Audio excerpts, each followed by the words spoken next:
Here's a question that's cost people thousands of dollars. Which debt should you pay off first? Most people get this wrong.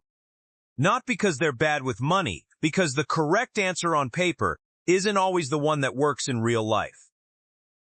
Today I'm breaking down the two most popular debt payoff strategies, the Avalanche and the Snowball. One saves you more money, one keeps you from quitting, and by the end of this video, you'll know exactly which one to use. The problem.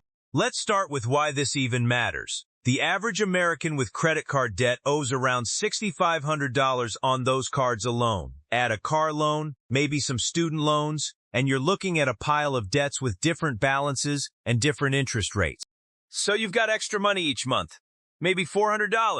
Where does it go? Most people just guess.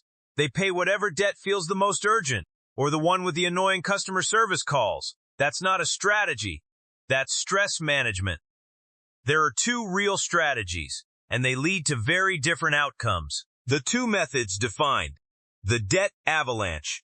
You list your debts by interest rate, highest to lowest. You pay minimums on everything, and every extra dollar goes toward the highest interest debt first. Once that's gone, you roll the payment into the next highest, and so on. The Debt Snowball. You list your debts by balance, smallest to largest. Interest rate doesn't matter. You throw extra money at the smallest balance first. Once it's paid off, you roll that payment into the next smallest. Same amount of money each month. Two completely different orders of attack. It's not math versus no math. Here's the myth. People think the Avalanche is smart and the Snowball is dumb but easier. That's not quite right. The Avalanche is mathematically optimal. It minimizes the total interest you pay. That part's true. But the Snowball isn't dumb. It's built on something the Avalanche ignores completely. You have to actually stick with the plan. A strategy that saves you $600 on paper is worth $0 if you give up on it in month 4. And research on this is pretty clear. People who use the Snowball method are statistically more likely to stay consistent and pay off all their debt, because those early wins keep them motivated. So the real question isn't which one is smarter, it's which one gets you to zero.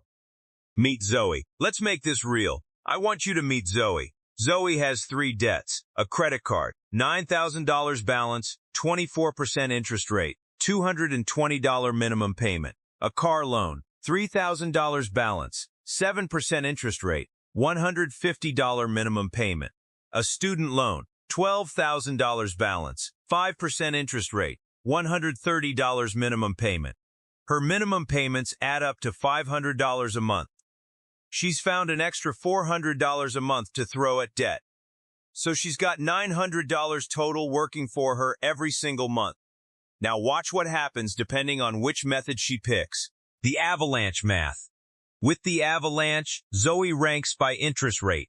The credit card at 24% is the most expensive debt she owns, so it goes first. She puts $620 a month toward that card, the $220 minimum, plus her $400 extra, while paying minimums on the other two. That 24% interest rate is brutal. It takes her roughly 17 months just to clear the $9,000 credit card, because so much of her payment is fighting off interest instead of touching the principal. Once the card is gone, she rolls that $620 into the car loan, then the student loan. All in, she's debt-free in around 26 months. Total interest paid, roughly $2,150. The Snowball math. Now let's run the Snowball with the exact same $900 a month. This time, Zoe ignores interest rates. She ranks by balance.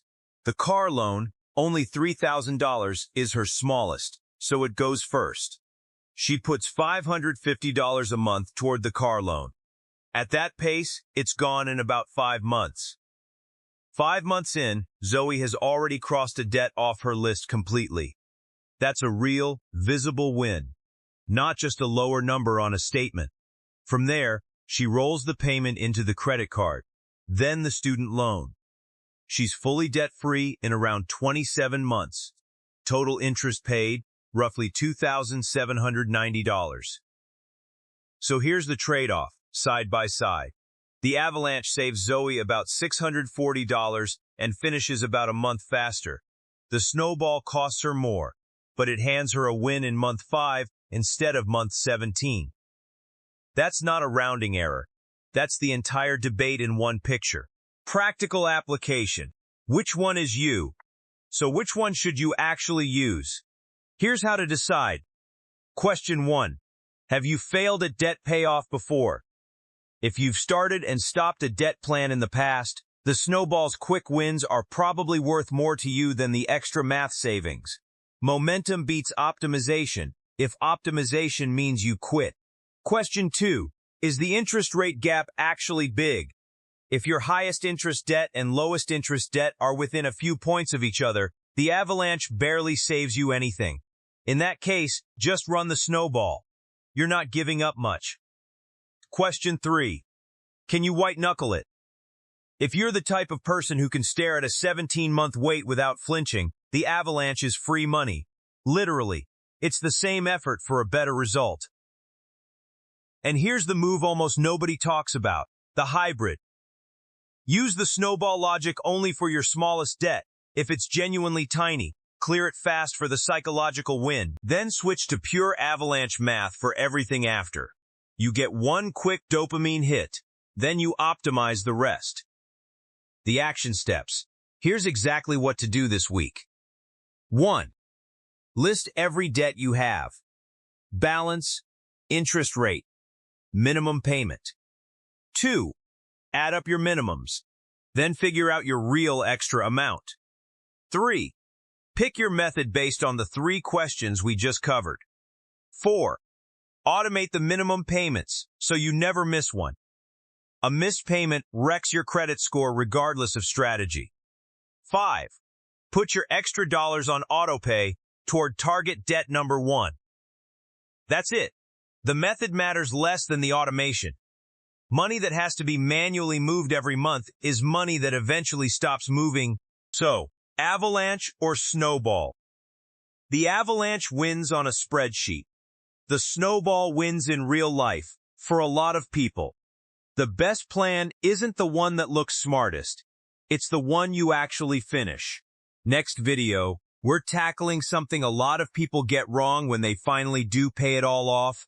How to actually build wealth once the debt is gone, starting with your first $100,000. I'm Nick. I'll see you in the next one.